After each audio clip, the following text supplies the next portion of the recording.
kembali terhadap Pak Jokowi. Jokowi itu legasinya luar biasa, tidak ada yang menandingi kalau saya baca itu. Kita ambil saja contoh ya, bendungan. Kalau sekarang kita bicara swasembada pangan, itu memang nanam padinya di laut. Itu ditanam di irigasi yang begitu luar biasanya dibuat pada saat Pak Jokowi 10 tahun kemarin. Bendungan zaman Soekarno cuma satu bendungan besar, Jatiluhur, tahun 67 itu selesai, baru bisa dipakai. Zaman Soeharto ada 20 bendungan yang dibangun Soeharto. Zaman SBY 7 bendungan. Zaman Jokowi 61 bendungan. Jadi harus terukur kalau kalian ngomong dan benci kepada seseorang itu karena apa gitu. Karena apa? Belum lagi yang lain. Baca coba, Freeport dinaikkan sahamnya sehingga kita 51% sampai sekarang punya smelter di Gresik dan sudah berjalan. Blok Rokan, Blok Mahakam, Kilang Modern Balikpapan yang baru diresmikan Pak Prabowo. Dari 4 proyek itu, pendapatannya, pengiritannya terhadap impor itu total 1 tahun 110 triliun.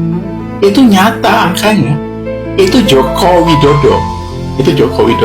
Sekarang ini yang sedang mau selesai adalah Blok Marcella, yang dulu hampir 20 tahun di tangan Shell, itu nggak bisa bergerak apa-apa, kayak disandera begitu saja. Terus ditarik Pak Jokowi, dan sekaligus itu tidak boleh di tengah laut tapi dicari ke darat, karena supaya orang-orang di sekitar situ bisa bekerja.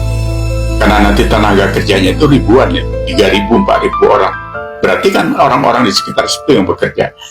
Itu dikasih ke Jepang, Shell ditendang, Jepang yang pegang 55% kalau tidak salah saya, Indonesia 20%, terus Petronas berapa persen. Tapi yang pasti itu karena seorang Jokowi, dan itu dia lakukan 2016, 1 tahun setelah dia menjabat.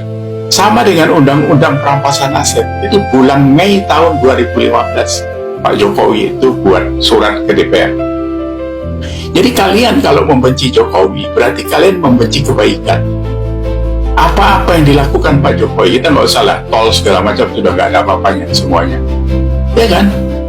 Jadi saya menghimbau kepada kalian yang sedang tantrum dan tidak suka terus kepada Pak Jokowi itu, sebenarnya hati kalian itu sedang budek atau sedang bijak kali itu. Kita ini masa transisi sudah dekat, 2029-2034. Nggak bisa ditolak, ini yang masuk anak muda, sudah pasti. Dan kami memilih Gibran, sudah pasti.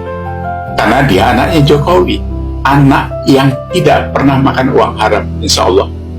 Jadi bersih darahnya. Daripada yang lain-lain, mohon maaf, saya yang mau nyapres kemencar-kemencar itu, ya darahnya agak abu-abu ya, mungkin ya, seperti itu. Kalau saya analogikan seperti itu. Tapi kalau Gibran, saya berani jamin, walaupun tidak 100% darahnya bersih, tidak ada yang 100% bersih sebagai manusia ini. Even itu Pak Jokowi juga sama. Tapi dari yang ada sekarang, dia yang terbaik.